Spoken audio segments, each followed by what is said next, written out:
ಅಣ್ಣ ತಂಗಿಯರ ಸಹೋದರ ಸಂಬಂಧವನ್ನ ಗಟ್ಟಿಗೊಳಿಸೋ ರಕ್ಷಾಬಂಧನ ಹಬ್ಬವನ್ನ ದಾವಣಗೆರೆಯಲ್ಲಿ ಇಂದು ವಿನೂತನವಾಗಿ ಆಚರಿಸಲಾಯಿತು.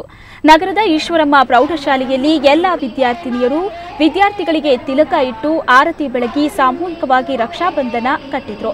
ಶಾಲೆಗಳಲ್ಲಿ ಜಾತಿ ಮತ ಧರ್ಮಗಳ ಭೇದವನ್ನ ತೊಡೆದು ಹಾಕಿ ನಾವೆಲ್ಲ ಅಣ್ಣ ತಂಗಿಯರು ಅನ್ನೋದನ್ನ ಸಾರಿ ಹೇಳಿದ್ರು.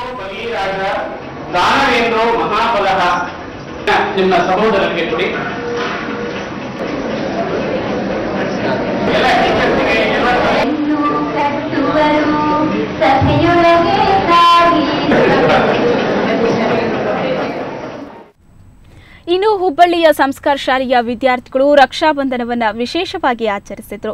ಪ್ರತಿ ವರ್ಷದಂತೆ ಈ ಬಾರಿಯೂ ಸಿದ್ದಾರೂಢ ಮಠದ ಅಂಧ ಮಕ್ಕಳಿಗೆ ರಾಖಿ ಕಟ್ಟೋ ಮೂಲಕ ರಕ್ಷಾಬಂಧನ ಆಚರಿಸಿದರು. ರಾಖಿ ಕಟ್ಟಿ ಸಿಹಿ ಹಂಚಿದ ಪುಟಾಣಿಗಳು ಕೆಲ ಹೊತ್ತು ಅಂಧ ಮಕ್ಕಳ ಜೊತೆ ಆಟ ಆಡಿ ಖುಷಿಪಟ್ಟರು.